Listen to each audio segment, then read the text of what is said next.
Halo teman-teman, video kali ini saya akan membantu masalah teman-teman dan memberikan solusi kenapa selalu gagal pendaftaran paspor online, yaitu melewati aplikasi M-Paspor. Kenapa sih selalu gagal terus?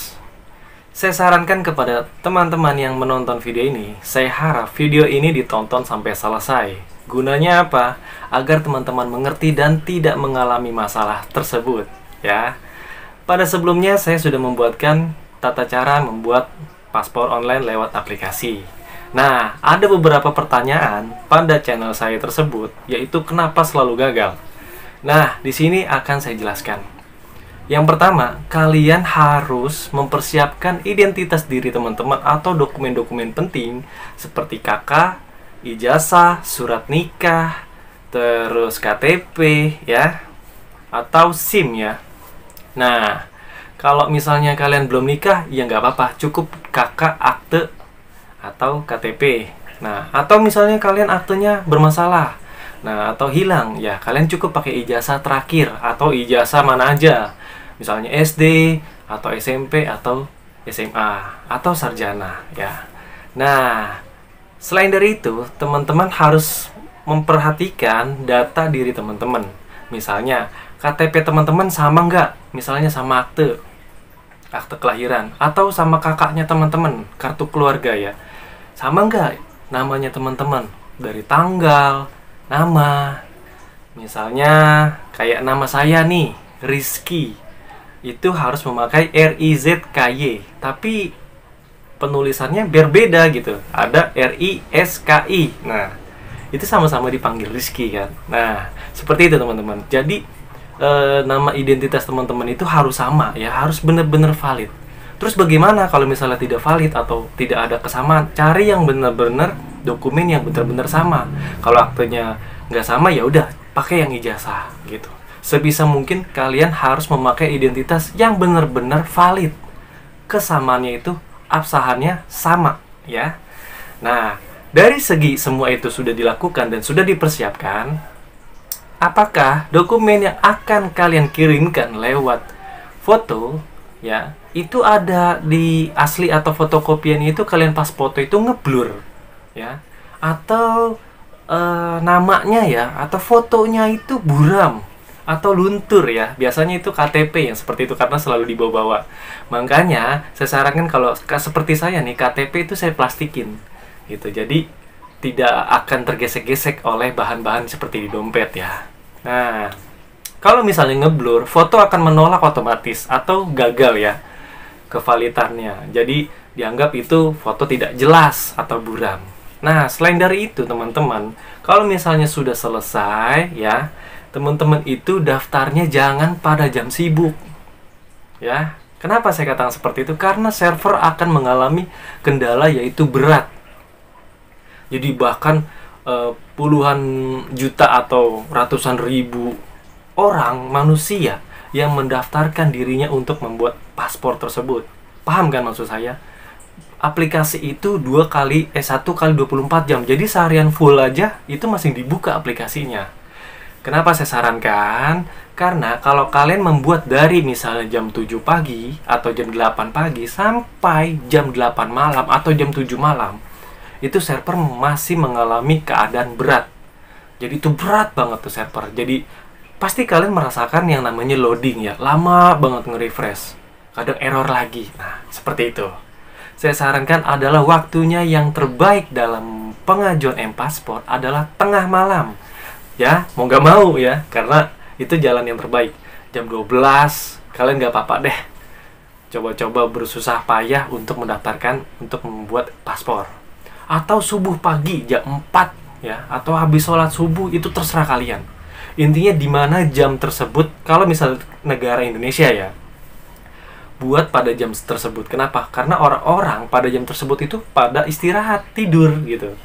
Bisa kebayangkan kalau misalnya kayak orang kerja atau orang pengen kerja, dia daftar siang, dia daftar pagi, terus dia daftar lagi sore, apalagi sore orang pulang kerja, ada yang pengen keluar negeri, dia buka situs itu, link tersebut atau aplikasi tersebut. Nah, pasti kan berat, begitu loh ya.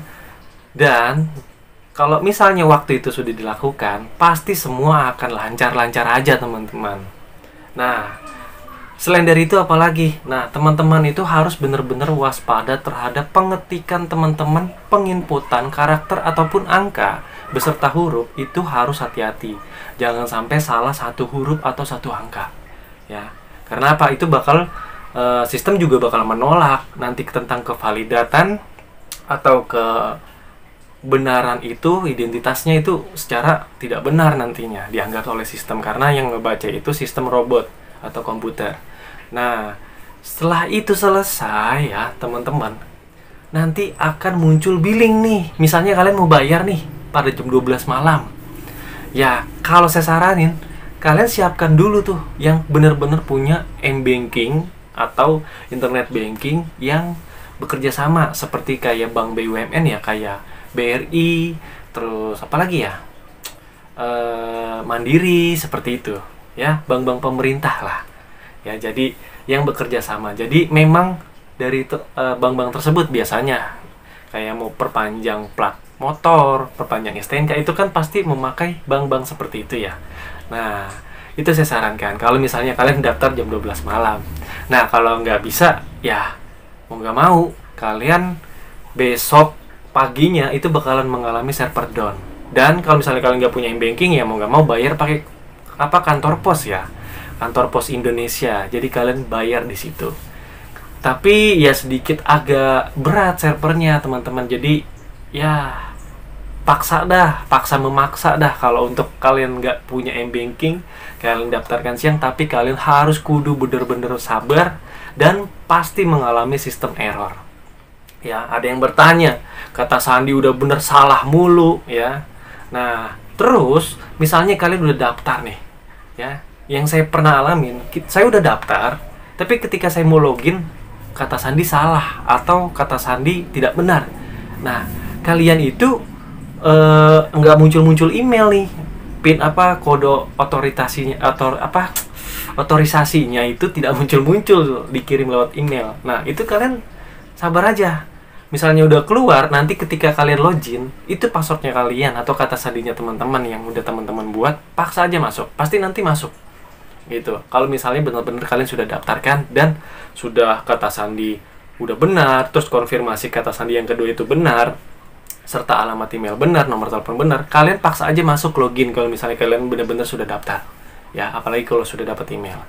Nah, kalau untuk dari pembayaran itu kan ada batas durasi 2 jam ya, dari setelah kalian itu mengklik tanggal ya beserta kotak kantor imigrasinya yang kalian klik itu. Jadi kalau misalnya teman-teman udah klik pilih tempat kantor imigrasinya, nanti akan muncul nomor billing. Dan itu berdurasinya 2 jam. Makanya kalau misalnya kalian nggak punya banking, ya wassalam kalau misalnya dikerjain malam-malam ya.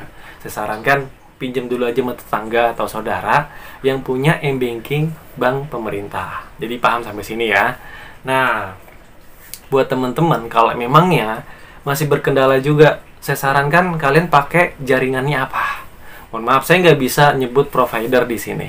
Karena setiap wilayah itu ada kendala-kendala ya, seperti saya nggak bisa nyebut ya provider di sini. Ada yang lemot, ada yang cepet ya, karena beda wilayah itu beda kapasitas, tingkat keakurasiannya sinyal ya.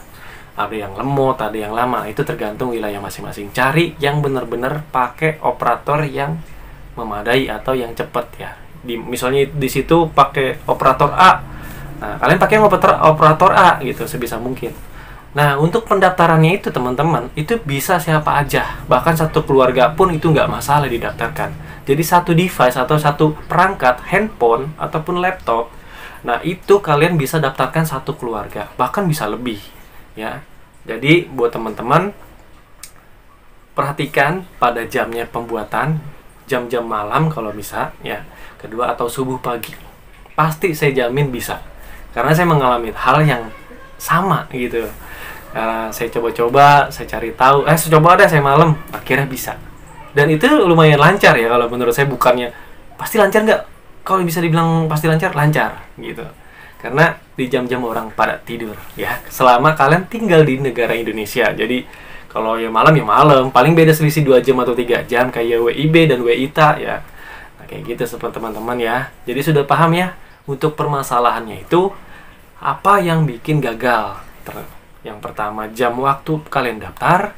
Kedua, fotonya kalian ngeblur atau identitas kalian itu buram atau hilang tintanya. Itu buru-buru direvisi dulu sebelum kalian bikin paspor. Maka nantinya soalnya bakalan repot juga nantinya. Dan kalau misalnya kalian sudah berhasil, itu bakalan datang ke kantor imigrasi. Nah, misalnya nih, kalian sudah pengen memilih kantor tuh nggak bisa diklik tanggalnya tuh ya. Kayak gimana nih, tanggalnya nggak bisa diklik-klik. Itu artinya, kalau misalnya nggak bisa diklik, kantor imigrasi tersebut tidak membuka kuota untuk membuat paspor. Begitu teman-teman. Jadi teman-teman harus memahami itu. Setiap warna itu ada kegunaannya dan ada artinya. Jadi kalian itu pahami. Jadi yang saya sarankan teliti dalam baca dah gitu loh. Jadi benar-benar baca dulu yang benar-benar, jangan asal kelibet oh gini udah klik, oh begini klik. Itu biasakan, budayakan itu baca gitu loh.